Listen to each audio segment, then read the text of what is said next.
Oke, Om Swastiastu.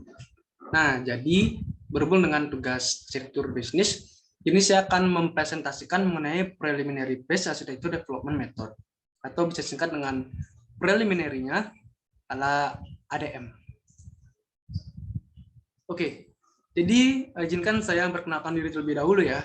Perkenalkan, nama saya Igede Vigo Andika Pratama dengan NIM 2015091019.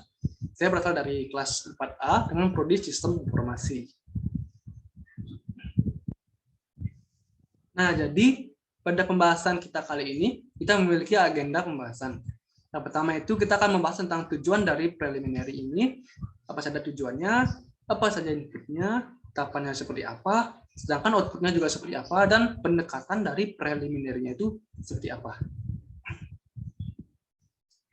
Nah, jadi sebelum kita masuk ke tujuannya, kita akan membahas terlebih dahulu apa sih itu pengertian dari preliminary phase atau tahap preliminary.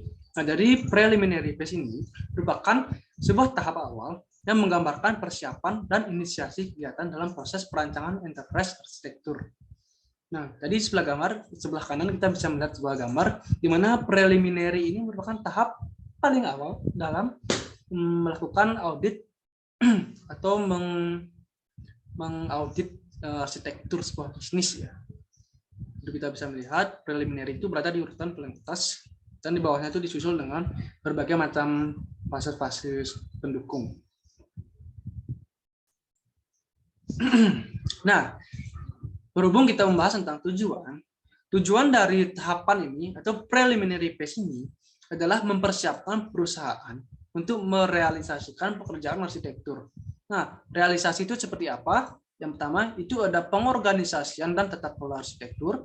Kemudian ada prinsip umum, ada metode, ada tools-toolsnya, ada repositori arsitektur, dan ada mulainya siklus ADM. Berdasarkan tujuan di atas, preliminary ini juga memiliki input yang harus kita sesuaikan ya, agar dapat menghasilkan output yang sesuai dengan ekspektasi kita. Jadi tahapan ini memiliki input langkah-langkah, yaitu yang pertama menentukan ruang lingkup enterprise organisasi atau komitmen manajemen dan dukungan framework.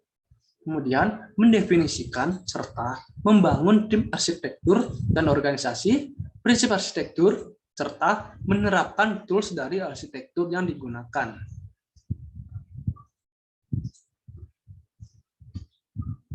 Nah, jadi tahapan-tahapannya itu seperti apa? Nah, jadi untuk tahapan kita dalam mengidentifikasi preliminary ini, ada dua tahapan ya. Pertama itu ada identifikasi 5W1H, kemudian ada identifikasi prinsip-prinsip. Untuk identifikasi 5W1H ini, itu bisa kita lihat seperti umumnya itu ada what, apa, ada who, siapa, ada why, mengapa, ada when, kapan, ada where, di mana, dan how, bagaimana, tentang rancangan dari arsitektur ini. Kemudian yang kedua itu ada identifikasi prinsip-prinsip arsitektur yang terdiri dari yang pertama itu ada arsitektur bisnis, ada arsitektur data, ada arsitektur aplikasi, dan ada arsitektur teknologi. Nah, jadi berdasarkan tahapan dari preliminary di atas, itu kita mengharapkan output. Ya, pasti itu outputnya adalah output dari preliminary phase ini dapat dijabarkan dalam tabel identifikasi. Yang pertama, tabel identifikasi 5W1H dan tabel prinsipal katalog. Berdasarkan tahapan di atas, pada tabel identifikasi 5W1H ini itu terdiri dari driver-driver, yaitu ada what yang mendeskripsikan apa saja ruang lingkupnya.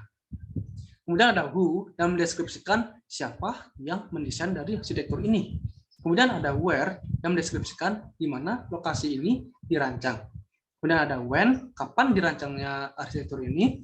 Kemudian ada why, mengapa ini dibangun. Selanjutnya ada how, bagaimana rancangan ini dibangun. Kemudian pada tabel kedua itu ada principal katalog. Jadi principal katalog ini hampir mirip seperti tahapan preliminary di atas, itu karena kita menyesuaikan dari sumber yang saya dapatkan itu berdasarkan prinsip-prinsip ya. Jadi prinsip yang pertama itu ada prinsip bisnis yang berisikan tentang tujuan bisnis.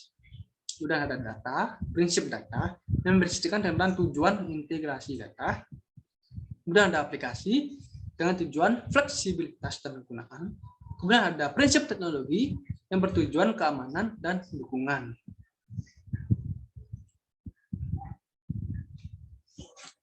Nah, jadi bagaimanakah kita menghasilkan output yang sudah saya jabarkan di atas tadi?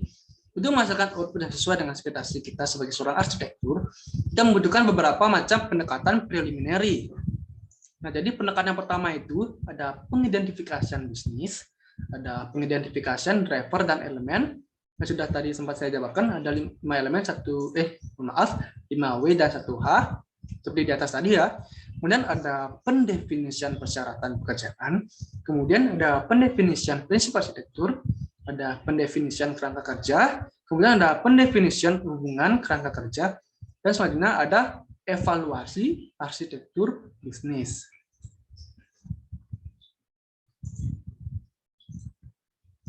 Nah, jadi ini adalah sumber referensi yang saya dapatkan ya, berdasarkan informasi yang tadi saya sampaikan di atas. Nah, mungkin jika teman-teman ingin mendapatkan informasi yang lebih expert lagi, teman-teman bisa mengakses kedua referensi yang saya jabarkan ini.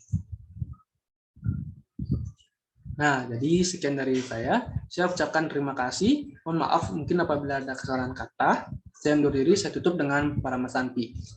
Om Santi Santi Santi Om. Salam FTK.